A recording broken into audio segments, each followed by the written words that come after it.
What's good, everybody? Welcome back to Whole Views, and today we get to talk about Demon Slayer Episode 5.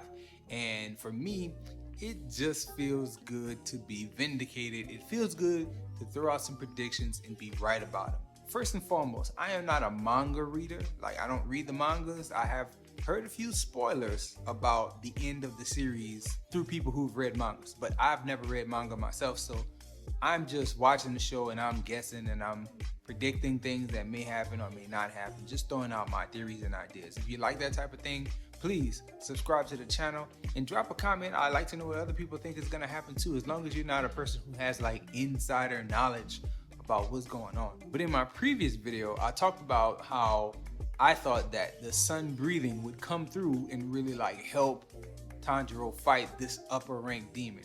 And it's something that we see on display here in episode 5. Like, I knew it would play a role at some point in the season, didn't know how much of a role it would play, and also don't know how far this sun breathing technique will take him. I'm very interested in it though, because by the title of the next one, it kind of implies that we're gonna be getting some backstory for different people. Hopefully it's some more backstory on Uzi and the wives, or maybe after watching the sun breathing technique and the effect it takes on Tanjiro each time he uses it, it makes me think we might learn more about Tanjiro's father, and like maybe he was a demon slayer and it wasn't just a dance that he did. Maybe he had a whole separate life that Tanjiro and the family didn't know about. So that'd be cool if we get that type of stuff. It's just another theory that I'm throwing out there. Another prediction that I made and threw out there is that I knew the Hashira for this season, he would show up in the fight. But I actually thought, I was kind of wrong, right and wrong. I knew he would show up, but I didn't think he would show up during Inosuke's situation. I thought that he would show up during Tanjiro's situation. So to see him jump into Inosuke's situation, that was pretty cool to see that unravel. That whole setup was crazy. That was very unpredictable to me. I never thought that you would have like the demon in two separate entities, the ribbon and then the actual physical form of him. Fighting in two separate places at once. That was cool to see. Very cool to see. I mentioned the wives, the 3 wives coming back and showing up in this episode, and it does look like we got 2 of the 3. We're waiting on the 3rd to be found and discovered and released, or wherever that person is. But I kind of called that last episode, last video I did, and we get to see it come to pass here. We also get a little backstory as to what happened to Zenitsu. So we knew that Zenitsu had gotten captured. I didn't know if he had gotten absorbed, and actually this episode sheds a lot of light on the way things are happening, because I thought once they got woven in, that was it.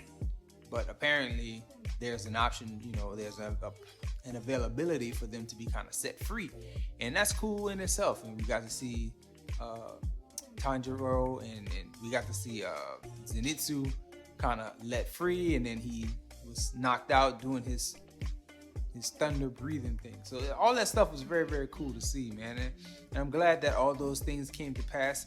Now, last episode that I did talking about the show, I predicted a lot. This week, only thing I can predict is backstory. I imagine we're gonna get some backstory, some more inside knowledge about some of the characters. I'm just hoping that it's some for Tanjiro's father. I would rather see that right now than I would see more on Uzi. We got plenty more episodes in time to get some backstory on Uzi and the wives, but that sun breathing thing, man, it takes a lot out of Tanjiro. And after seeing him kind of like laid out like he was in this episode, it made me think like, man, maybe, just maybe, his dad had a whole separate life.